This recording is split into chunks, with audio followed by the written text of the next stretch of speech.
वहीं कोटक महिंद्रा बैंक पर reserve bank of India ने बड़ी कार्रवाई की है। ऑनलाइन के जरिए नए कस्टमर जोड़ने पर रोक लगा दी है। साथ ही नए क्रेडिट कार्ड जारी करने पर भी पाबंदी लगाई गई है। 2022 और 23 की टेक्नोलॉजी जांच के बाद ये फैसला लिया गया। मौजूद कस्टमर पर बैन का असर नहीं होगा। तो कोटक महिंद्रा पर ये बड़ी कार्रवाई यहाँ पर सामने आई है। आरबीआई ने ये बड़ी कार्रवाई ली है कोटक महिंद्रा पर। ऑनलाइन के जरिए नए कस्टमर नहीं जोड़ पाएगा कोटक महिंद्रा, लेकिन जो पुराने कस्टमर हैं वो जारी रहेंगे। तो अहम खबर इस वक्त आपको बता रहे हैं, कोटक महिंद्रा को लेकर ये बड़ा मामला सामने आया है और कोटक महिंद्रा पर फिलहाल बैन लगाया गया है। ऑनलाइन कस्टमर्स जोड़ने पर ये बैन लगाया गया है। क्रेडिट कार्ड जारी करने पर भी पाबंदी लगाई गई है।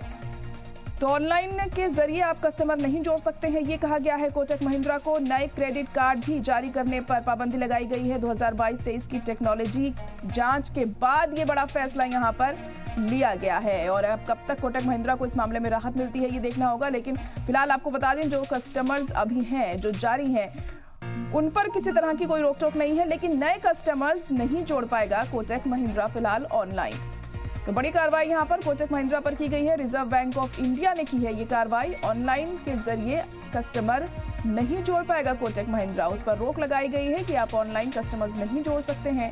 और इसके साथ ही जो क्रेडिट कार्ड जारी किए जाते थे, फिलहाल उस पर भी पाबंदी लगाई गई है। 2022 और 23 की टेक्नोलॉजी जांच के बाद ये बड़ा फैसला सामने आया और ये बैन फिलहाल कोटक महिंद्रा बैंक पर लगाया गया है। जो मौजूद कस्टमर हैं उन पर कोई असर इस फैसले का नहीं होगा। तो कोटक महिंद्रा पर ये बड़ा फैसला लिया गया है, ये बड़ी कार्रवाई यहाँ पर सामने आई है।